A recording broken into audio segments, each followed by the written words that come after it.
Hello दोस्तों, मेरे YouTube channel growing tips में आपका स्वागत है। तो दोस्तों, आज हम बात करने वाले हैं दुनिया के one of the best entrepreneur और दूसरे अमीर आदमी एलन मस्क के बारे में। तो दोस्तों, बिना कोई वक्त बर्बाद किए लेट्स स्टार्ट द वीडियो। दोस्तों, इसका कुछ अलग ही एटीट्यूड और पागलपन है यार। ये बंदा जो एक बार ठान लेता है उसे इम्प्लीमेंट करके दिखाता है, बट नेवर गिव अप। और कुछ ऐसे लोग होते हैं जो कुछ करना तो चाहते हैं, लेकिन कुछ प्रॉब्लम फेस करने के बाद वह इस काम को बीच में ही छोड़ देते हैं, या फिर एक बार फेल होने के बाद वह उस काम को गिव अप कर देते हैं। 9 साल की उम्र में जब एलन मस्क को अपना पहला कंप्यूटर मिला, उस वक्त कंप्यूटर के साथ उसे एक प्रोग्रामिंग बुक भी मिला था, जिसे उस 9 साल के बच्चे ने बिना सोए 3 दिन में उस बुक को पढ़कर खत्म कर दिया। और उस प्रोग्रामिंग नॉलेज को यूज करके उसने 12 साल की उम्र में एक वीडियो गेम बना डाला, और वह उसे $500 में एक वीडियो गेम कंपनी को बेच भी दिया। दोस्तों, आप लोगों को ये तो पता होगा कि एलन मस्क को स्कूल में बहुत तंग किया जाता था और इसका कोई भी दोस्त नहीं था, और ये बंदा इसीलिए ज्यादातर अपना वक्त किताबों को पढ़ने में गुजार देता था। और एलन मस्क उसी दिन से अपना दोस्त किताब को मानने लगा। दोस्तों, ये बंदा जब पढ़ाई करता है तो पूरी तरह उस किताब को पढ़ने में डूब जाते हैं, और वह किसी से बात करते हैं तो अपने सोच में एकदम गुम हो जाते हैं।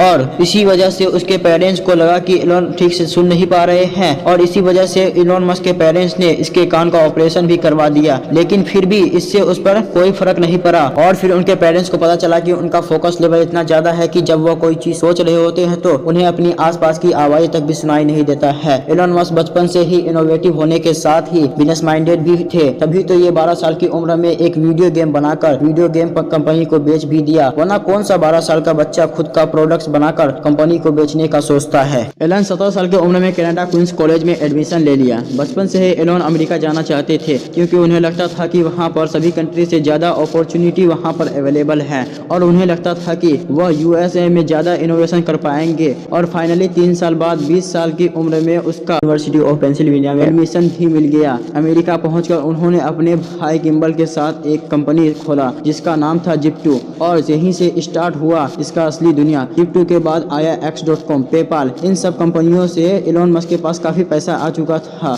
और अब उन्हें पूरा करना था अपना स्पेस ट्रैवल का सपना। इसलिए ये बंदा रॉकेट खरीदने के लिए रशिया चला गया, और वहाँ रॉकेट का $8 मिलियन प्राइस सुन के ये बंदा वापस लौट गया। पर वहाँ से आते के साथ अपने साथ एक जज्बा लेकर आया कि अब रॉकेट तो मैं खुद ही बनाऊंगा। पर किसी भी काम को 0 लेवल से शुरू करना इतना भी आसान नहीं होता है, पर फिर भी ये बंदा इस काम को स्टार्ट किया, और उसे कई बार हार का सामना करना पड़ा, और इसका पहला रॉकेट अनसक्सेसफुल रहा, और इसी तरह इसके एक पर एक रॉकेट अनसक्सेसफुल हो रहे थे। ऐसे ही 3 रॉकेट फेल हो गया। इसमें उन्होंने अपना पूरा पैसा लगा दिया था, और बस उसके पास इतना पैसा था कि वह एक और रॉकेट बना सकता था।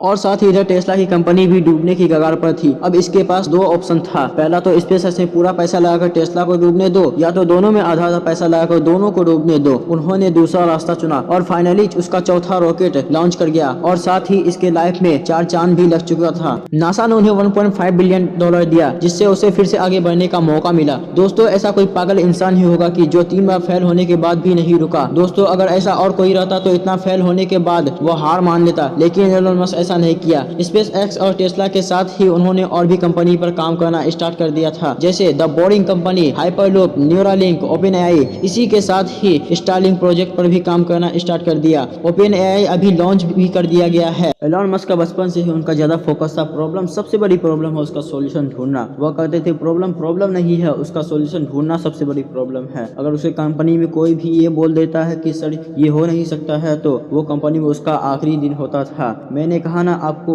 कि प्रॉब्लम नहीं है, उसका सोल्यूशन ढूंढना सबसे बड़ी प्रॉब्लम है। एलन मस्क कहते थे ये होगा, जरूर होगा। ये बंदा इम्पॉसिबल को भी पॉसिबल कर देता है। एलन मस्क का एक आदत बहुत पसंद आता है, वह है रिस्क लेना। एलन मस्क रिस्क लेने से कभी पीछे नहीं हटते हैं, और एक दिन में 15-15 घंटे काम करते हैं। दोस्तों, ये बंदा को अगर आगे कुछ करना होता है तो वह जिस दिन उस काम के बारे में सोचता है, उसी दिन और उसी वक्त से उस काम को करना स्टार्ट कर देता है। लोग कहते हैं जब टाइम आएगा तब सोचा जाएगा, लेकिन एलन मस्क वह वक्त आने से पहले ही उस काम को करना स्टार्ट कर देता है, उस पर रिसर्च करना स्टार्ट कर देता है। और एक बात याद रखना कि कोई भी काम स्टार्ट करते हैं तो ये जरूरी नहीं है कि आप पहली बार में ही सक्सेसफुल हो जाएंगे, हो सकता है आप फेल भी हो सकते हैं। और ये याद रखना कि हर सक्सेसफुल आदमी जिंदगी में जरूर एक न एक बार फेलियर का सामना करता है, और फेल होने से आदमी को जिंदगी में सीख मिलता है। फेल होने से कभी पीछे मत हटिए, क्योंकि फेलियर आपको यह सिखाता है कि आप उस काम को सही से सीखे नहीं है, और वह आपको यह बताता है कि आपको और सीखना चाहिए। दोस्तों, जहाँ लोगों का सोचना खत्म होता है वहीं से एलन मस्क का सोचना शुरू होता है, और यही बात एलन मस्क को आयरन मैन से द सुपर आयरन मैन बनाता है। तो दोस्तों, आप लोगों को ये वीडियो पसंद आएगा तो चैनल को सब्सक्राइब करके लाइक का बटन को दबा दीजिएगा। तो आज के लिए इतना ही, फिर मिलते हैं एक नए वीडियो के साथ।